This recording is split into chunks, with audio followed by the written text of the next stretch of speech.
Yes, I'm back on the ice lake again, and I want to talk about a different concept from Daoism. And this time it is a concept called wu-wei. And this is a concept, well, it's really a practice which everybody can practice, and I highly recommend it. So wu-wei, it simply means non-doing, non-action. It can also be translated as, or effortless action, or inexertion. Yeah, but the best way, in my opinion, to translate this concept or practice, it is don't force it. Because, I don't remember where I got this from, but I read somewhere that when they translate wu-wei into non-action, the action part is not what you think of usually. Like if I'm walking right here, you might think, well, that's an action, right? Well, in the Taoist sense of the world, not really.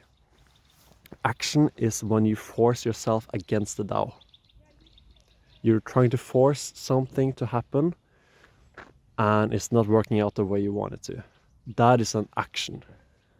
And so in the Tao Te Ching, in one of the chapters, I believe it is 43, don't quote me on that, it says something that the sage does not dare to act.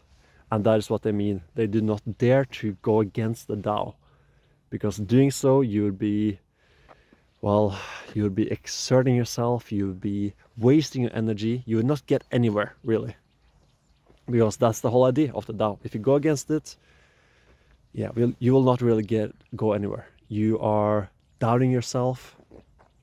Your ego is not working with you, it's working against you, in the sense.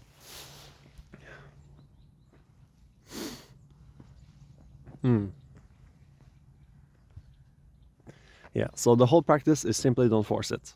And I was spoken to a psychologist, and this person, he said that he thought many of his patients could really benefit from simply practicing wu-wei by not forcing things to happen. Instead, eat when you're hungry, sleep when you're tired, train when you want to train, work when you have the energy to do so, and maybe even stop before the energy runs out. And next time you sit down to work, you'll be way more motivated. I listened to a podcast of a guy called Sam Harris. He runs the app called Waking Up, a fantastic meditation app. And he was talking about, it might not have been Sam Harris, it might have been somebody else he hosted on this podcast. They spoke about how they did a study on the best PhD students, as well as the successful professors in some university.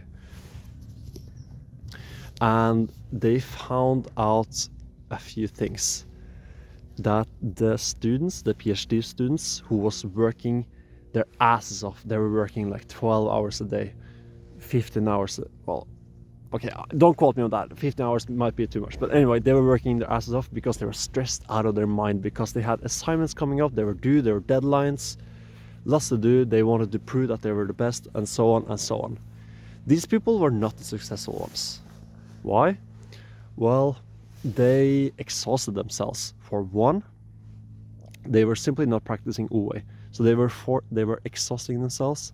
And when you do exhaust yourself, you'll be way less efficient in your work. So even if you're putting in 12 hours a day, it is not equivalent to 12 hours of efficient working time, right? No. But what did the successful professors and PhD students have in common? Well, they worked way less hours per day. At most 4 hours, and sometimes as little as 10 minutes, because they had the intention of, okay, today I'll be working for, let's say, half an hour or 1 hour, and after that I have to stop. I will focus on myself, or I will do something else. I'll play with my kids, I will go on a date, whatever, right? They go back to doing some other things that they actually want to do. But that means that when they come back again to their work next time, they cut off their work while they were still motivated, right? So they had probably lots of good ideas going and thinking like, oh shit, I should research that or write this. But then, excuse me, but then the timer ran out. So when they come back next day, they have given it some thought and slept on it, and now they have everything clear and they just can write and write, just pump out those, well, papers, numbers, research, whatever. And these people went on to be the most successful because they're practicing wu-wei and in essence actually working less. Yes, it sounds paradoxical. Well, meditation and philosophy is probably the most paradoxical thing you can get into, so yeah. But yeah, it might seem paradoxical, but that's how it was. They interviewed, they talked with these successful people, and that was their practice, sometimes as little as 10 minutes. Yeah, and that is the practice of wu-wei in daily life, and I highly recommend it. I forgot to mention a thing about the wu-wei. It is very closely linked to the flow states. So instead of doubting yourself in a moment and actually trying to consciously control every movement of your act, you are just letting things flow. Think of the dancer who is doing something effortlessly. They are just simply in the moment. Their body knows where to go because they practice many times, but they're also listening to the rhythm in the music, the rhythm to their body, how their dance partners are dancing. Everything is just flowing off each other like a ping pong ball. They're so in the moment that they just let it flow. And the difficulty is at a level which they can manage, but it's still, shall I say, difficult to do the practice. But this in sense makes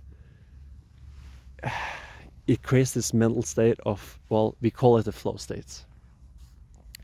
Other practices could be a writer who had a writing block but now don't, and they're just pumping out texts. You could think of the musician, which is completely in the act and makes it seem so easy. Often the geniuses, the best people at their work or their art, are the ones who make it seem naturally or seamlessly, effortlessly. They're not forcing things to happen.